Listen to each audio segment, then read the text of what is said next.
안녕하세요. 한올심리상담센터입니다. 이번 시간에는 숙제나 글쓰기를 할 때 자꾸 딴소리를 하거나 집중하지 못하는 아이는 왜 그런지 이유를 알아보고 해결 방법도 함께 찾아보도록 하겠습니다.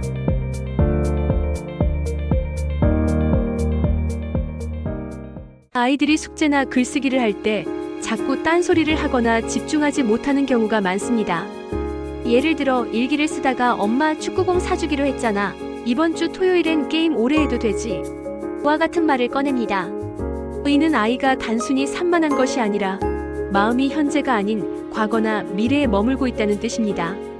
머릿속으로는 어제 있었던 일이나 다가올 주말을 상상하며 시간 여행을 하고 있는 것입니다. 이럴 때 부모는 보통 빨리 숙제 마쳐야 게임할 수 있어라며 아이를 다그칩니다. 그러나 이러한 말은 아이의 마음을 현재로 끌어오기는커녕 오히려 게임 못하면 어쩌지? 라는 걱정을 키워 집중을 더 방해하게 됩니다. 따라서 아이가 지금 여기에 집중할 수 있도록 도와주는 접근이 필요합니다. 먼저 아이 스스로 자신의 마음이 어디에 머물고 있는지를 자각할 수 있도록 질문해보는 것이 좋습니다. 방금 일기 쓰다가 무슨 생각했어? 그때 내 마음은 과거에 있었을까? 미래에 있었을까? 처럼 말입니다. 그리고 현재, 과거, 미래를 표시한 표를 보여주고 손가락으로 짚어보게 하면 흩어진 마음이 지금 이 순간으로 돌아오게 됩니다. 또한 심호흡은 집중력을 회복하는 데 효과적인 방법입니다. 아이가 집중하지 못할 때는 잠시 자리를 벗어나 두 팔을 쭉 뻗고 천천히 숨을 들이마신 후 잠시 멈췄다가 내쉬게 합니다. 이 과정을 3번 반복하면 마음이 차분해지고 다시 집중할 수 있는 상태가 됩니다. 아이가 집중하지 못할 때 자주 사용하는 말도 중요합니다. 난 산만해, 집중이 안 되라는 말은 뇌가 그대로 믿어버립니다. 따라서 부모는 넌 집중을 잘하는 아이야, 산만해져도 다시 집중할 수 있어처럼 긍정적인 말을 반복해 들려주고 아이 스스로도 긍정적인 셀프 토크를 하도록 도와주어야 합니다. 한편 아이가 책상에 오래 앉아있지 못하는 경우도 자주 발생합니다. 엉덩이 힘이 부족해서 그렇다고 단정 짓기보다는 아이가 책상에서 집중하는 경험 자체를 충분히 해보지 못했기 때문일 수 있습니다. 책상은 과제를 완성하는 공간이라는 개념을 형성하고 하루 계획을 세우며 무엇을 언제 할지 아이 스스로 결정할 수 있게 해야 합니다.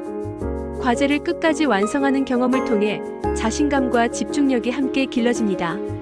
집중이 필요한 활동을 책상에서만 하게 하지 말고 좋아하는 활동도 책상에서 할 수 있도록 유도하는 것이 좋습니다. 그림 그리기, 색칠하기, 만들기 같은 활동을 책상에서 하게 하면 책상에 대한 긍정적인 인식이 생깁니다. 그렇게 책상이 지겨운 곳이 아니라 몰입이 잘 되는 공간으로 자리 잡게 됩니다. 숙제에 대한 집중력도 마찬가지입니다. 아이가 숙제를 하기 싫어할 때 온몸이 가려워서 못하겠어라고 말하는 경우도 있습니다. 이는 숙제에 대한 부담감이나 거부감이 신체 증상으로 나타나는 것이며 진짜 집중력 부족 때문만은 아닙니다. 이럴 땐 단순히 참으라고 하기보다 왜 숙제를 해야 하는지, 숙제가 나에게 어떤 의미가 있는지를 먼저 이해시키는 것이 필요합니다. 숙제를 잘하기 위해서는 아이 스스로 계획을 세우고 실행해보는 경험이 중요합니다. 부모가 대신 계획해주기보다 아이가 직접 스케줄을 짜고 실천해본 뒤 1, 2주 후 스스로 피드백하며 수정할 수 있도록 도와주는 방식이 바람직합니다. 실천해보니 어땠어? 이 시간대가 너한테 잘 맞는 것 같니? 와 같은 질문을 통해 자연스럽게 자기조절 능력을 키워갈 수 있습니다. 독서 집중력을 키우는 방법도 비슷합니다. 아이가 책에 집중하지 못하는 가장 큰 이유는 책에 대한 친밀감이 부족하기 때문입니다. 유아기에 책과 함께 즐거운 시간을 보냈다면 자연스럽게 책을 좋아하게 되지만 잔소리와 강요 속에서 책을 접한 아이는 책을 숙제처럼 느끼게 됩니다. 특히 독후감이나 책 내용에 대한 질문으로 아이를 점검하려는 태도는 오히려 독서에 대한 흥미를 떨어뜨릴 수 있습니다. 아이의 독서 집중력을 높이려면 흥미있는 주제의 책을 스스로 고르게 하고 만화책이라도 부담 없이 읽게 하며 경험한 것과 관련된 책을 연결해주는 것이 좋습니다. 예를 들어 박물관이나 체험활동을 다녀온 후 관련 책을 함께 읽으면 독서가 더 깊어집니다. 또한 지식책은 정독이 아니라 훑어보기처럼 자유로운 방식으로 읽어도 된다는 점을 알려주는 것도 중요합니다. 집중력이 떨어졌을 때는 아이와 함께 그 원인을 찾아보는 과정이 필요합니다. 문제가 어려웠어? 몸이 피곤했어? 졸렸어? 처럼 질문해보며 아이 스스로 이유를 돌아보게 하는 것이 좋습니다.